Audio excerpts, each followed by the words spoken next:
자, 요즘 현대 그리스도인들은 한 지붕에 다 한 가족으로 살아요.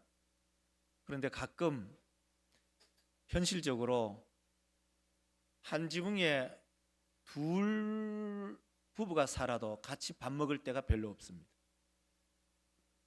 한 지붕에 네 식구가 살아도 같은 한 상에 밥 먹을 때가 얼마나 있습니까? 참 희한한 시대에 우리가 살아가고 있죠.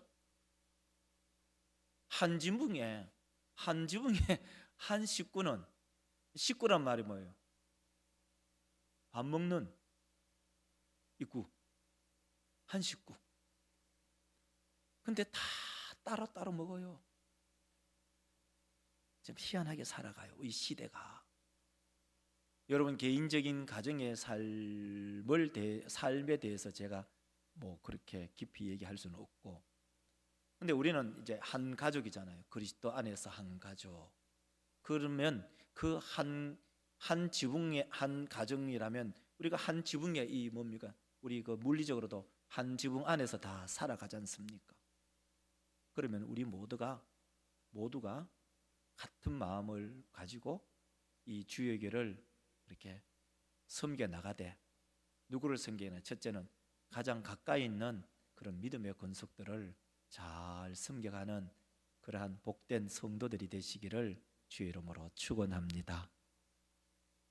자, 이제 우리는 이 누가복음 14장 12절부터 16절의 말씀인데요.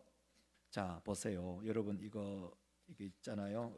여러분 종이 다 가지고 있을 거예요. 저 종이, 유인물 하나, 예수님 안에서 한 가족 되기 12과예요. 그래서 여러분이 이제 우리 목자와 이제 부목자님과 함께 쭉 이제 이 공과를, 성경 공과를 다 공부를 하고, 그리고 질문을 하는 거예요. 저는 이제 질문, 이 뒤쪽에 3페이지를 가지고 함께 말씀을 나누고자 해요. 보세요. 첫 번째가 예배잖아요. 찬송과 기도, 하나님께 전심으로 찬송하고 기도합시다, 이렇게 돼 있어요. 자, 우리 믿음의 성도들, 자, 여러분 찬양대에 앉기도 하고 또 이렇게 특송하기도 해요. 근데 그런 걸 한 번씩 보시죠. 찬양대에 앉아서 찬양해 보면요, 목소리가 안 나오는 경우가 상당히 많아요. 특송을 하고 싶어도, 특송이 목소리를 내고 싶어도 내 음을 어디에 잡아야 될지 갈팡질팡. 그러니까 쉽게 목소리를 못 내요. 왜 그럴까요?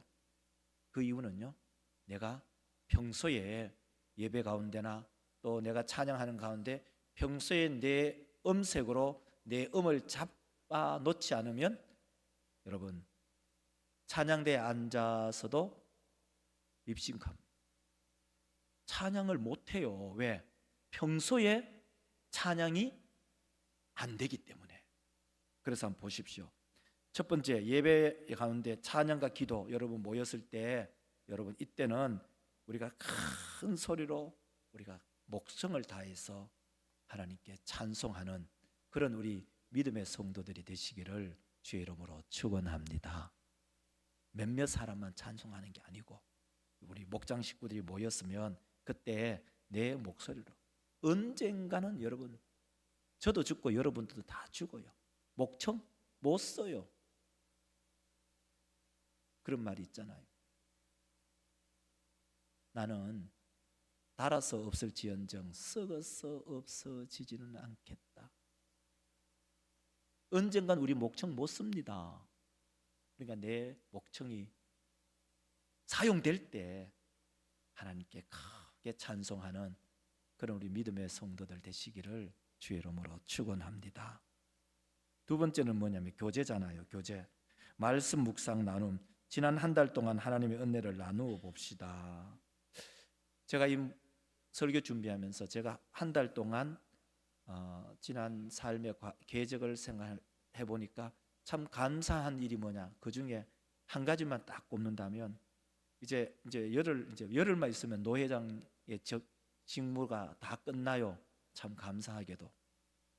근데 그 노회장을 하는 가운데 저 생미교회라는 저기 청도 동부 시찰에 목사님이 소천하시고 그 교회를 합병한다, 뭐 어떻게 한다 하는데 이게 상당히 문제가 생긴 거예요.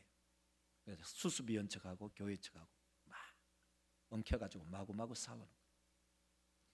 그래서 이 문제를 어떻게 해결할까? 마지막에 이제 우리 그 노예 임원들하고 이제 얘기를 하면서 그 문제를 서로 합의점을 찾았어요.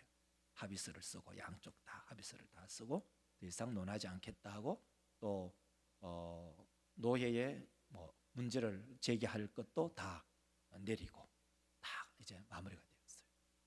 그러면서 제가 이렇게 가만히 다시 지난 날을 한 달 동안의 삶을 복귀해 보니까 참 그 일이 저에게는 참 감사한 일이다.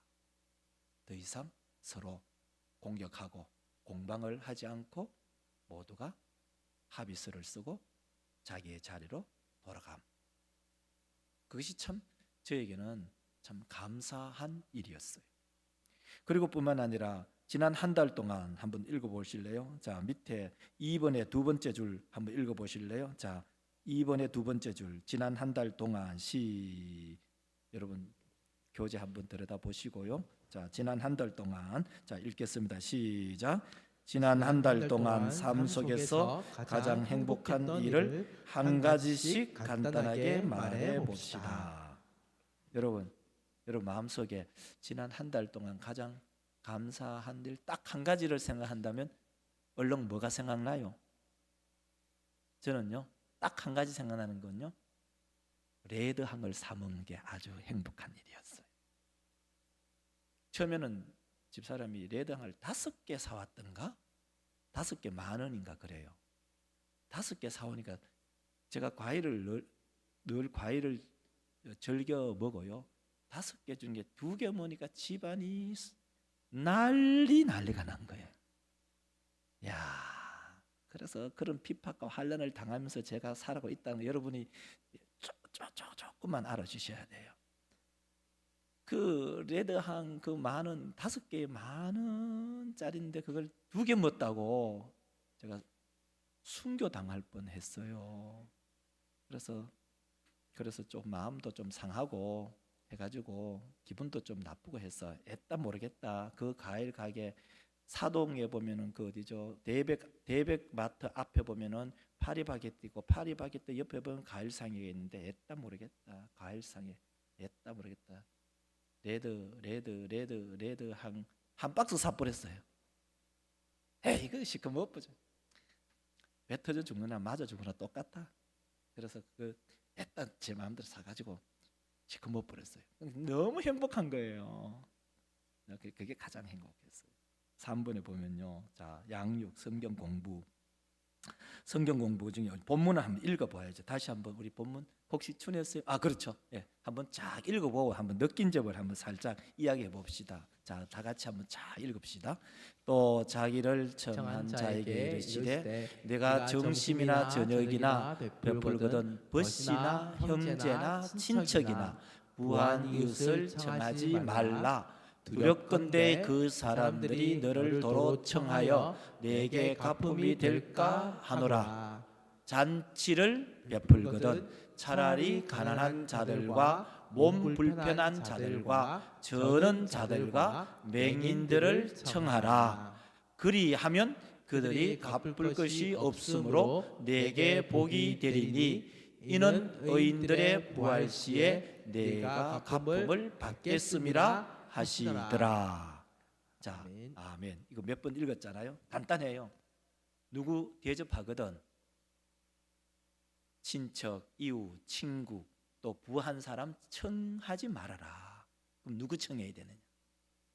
가난하고 몸 불편하고 연약하고 이런 사람들 청해라. 14절에서 왜 그렇게 청해라 하지요? 그 이유가 뭐죠? 부자들은 밥 사주면 밥 사주니까.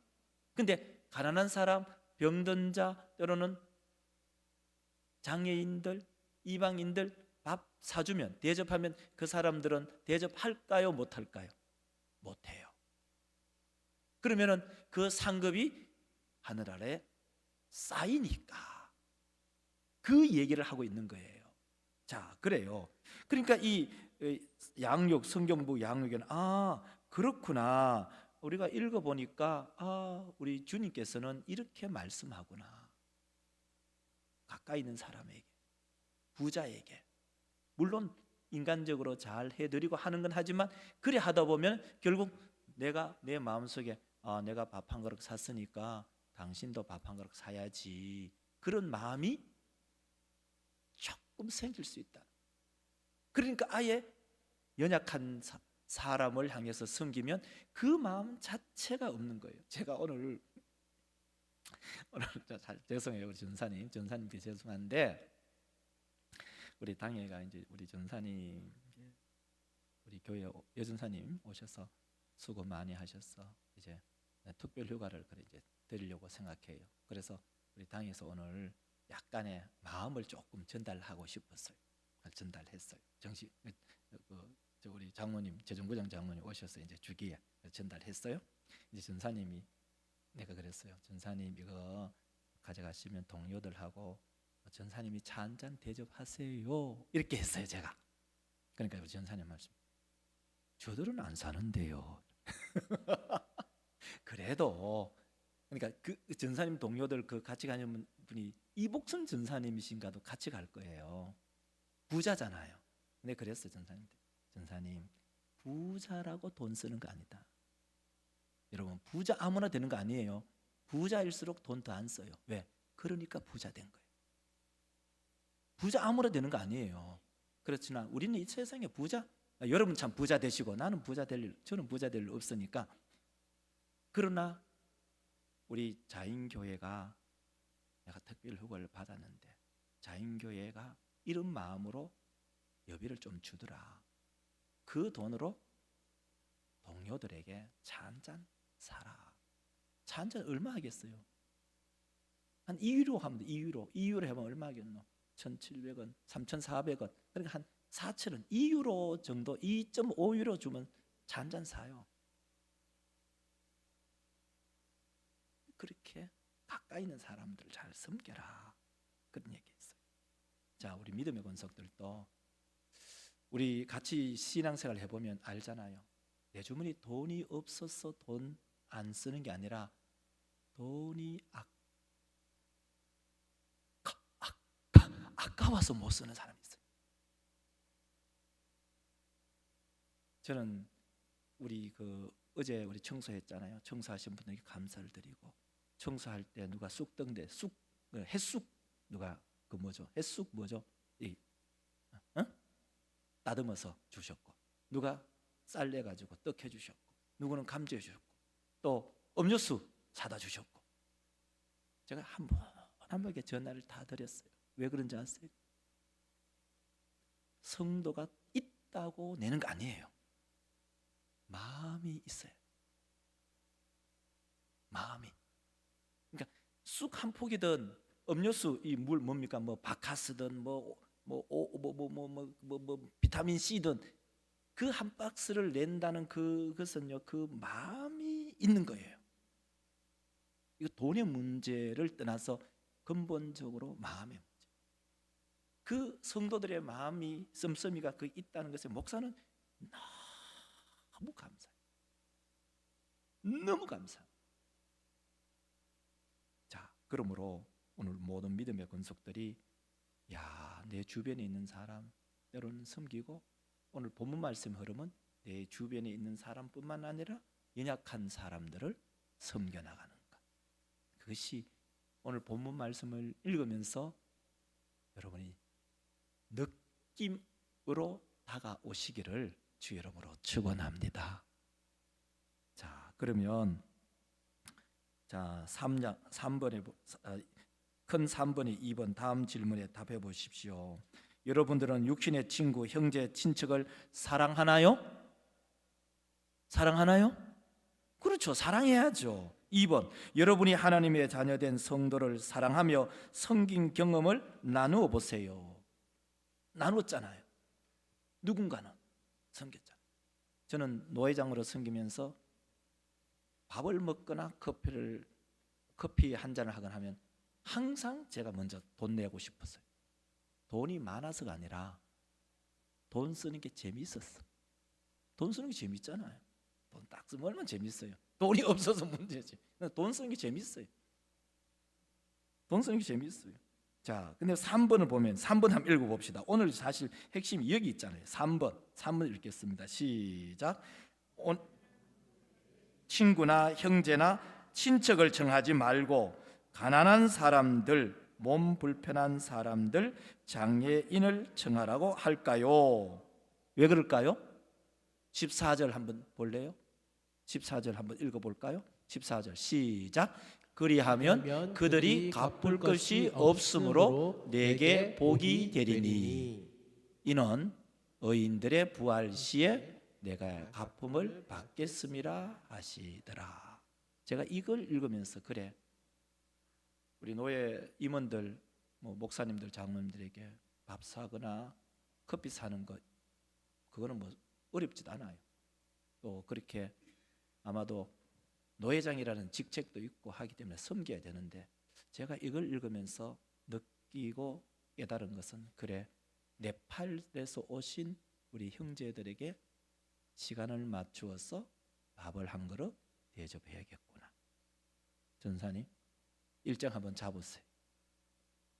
네팔 친구들아. 그래서 우리가 네팔 친구들이 오면서 사도신경, 여러분 눈을 다 감아서 모르실 수도 있지만 사도신경 한글 네팔어 그렇게 돼 있잖아요. 연약한 자들을 돌아봐. 이게 성경의 정신, 우리 주님의 정신, 우리 하나님의 마음. 그 마음이 목사에게도 있고 우리 모든 성도들에게도 있으시기를 주의 이름으로 부탁합니다. 그렇죠. 자, 이제 마지막 다 왔어요. 4번 보십시오. 4번을 읽겠습니다.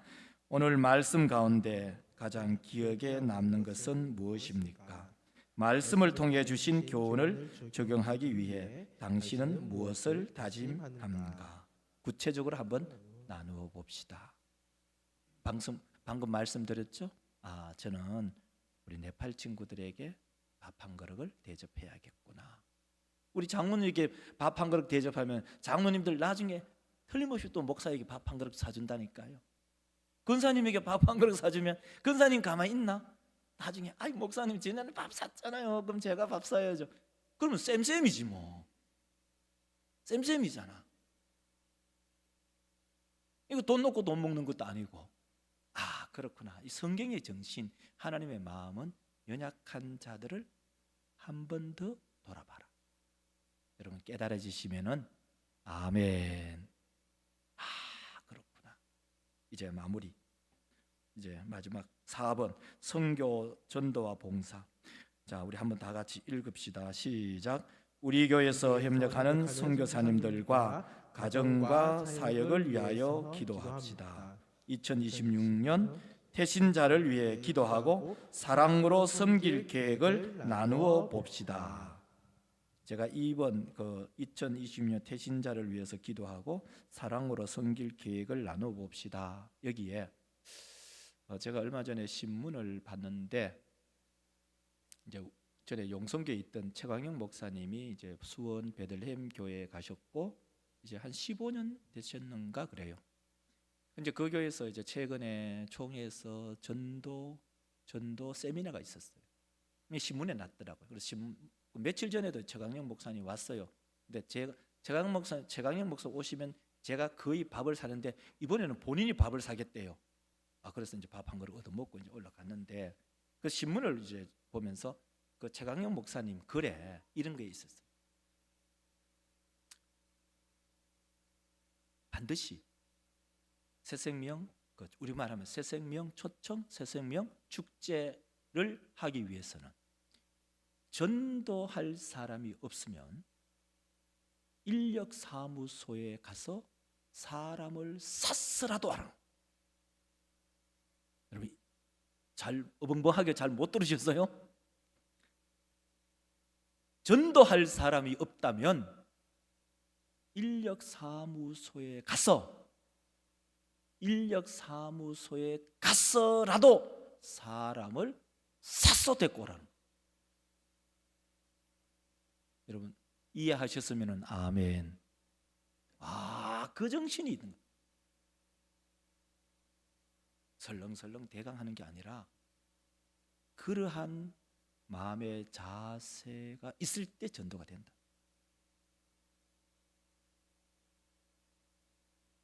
그게 보통 얘기가 아니잖아요.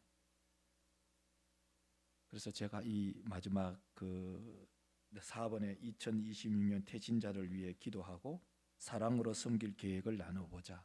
그래, 내가 진짜 전도할 대상이 없다면 인력사무소, 요즘은 그 뭡니까, 그 인력 시장이 어디 열리는지는 잘 몰라요. 경산에 한 5시 6시 되면은 사람들이 있을 게 아니에요, 그죠? 뭐 이렇게 누가 사장님이 본거 갖고 와서 자 5분 하면 5명 타고 딱 가잖아요. 그럼 새벽기도 마치고 새벽기도 마치고 자 한 분 모시고 두 분 모시고, 그런 정신이 있어야 전도가 된다. 제가 그 신문 보면서 참 감동이 되더라고. 우리 믿음의 권속들, 그러한 마음으로 올 한 해에 전도 사역에 우리의 마음을 쏟는 우리 모든 믿음의 권속들 되시기를 주의 이름으로 축원합니다. 기도합시다. 하나님 아버지, 오늘 이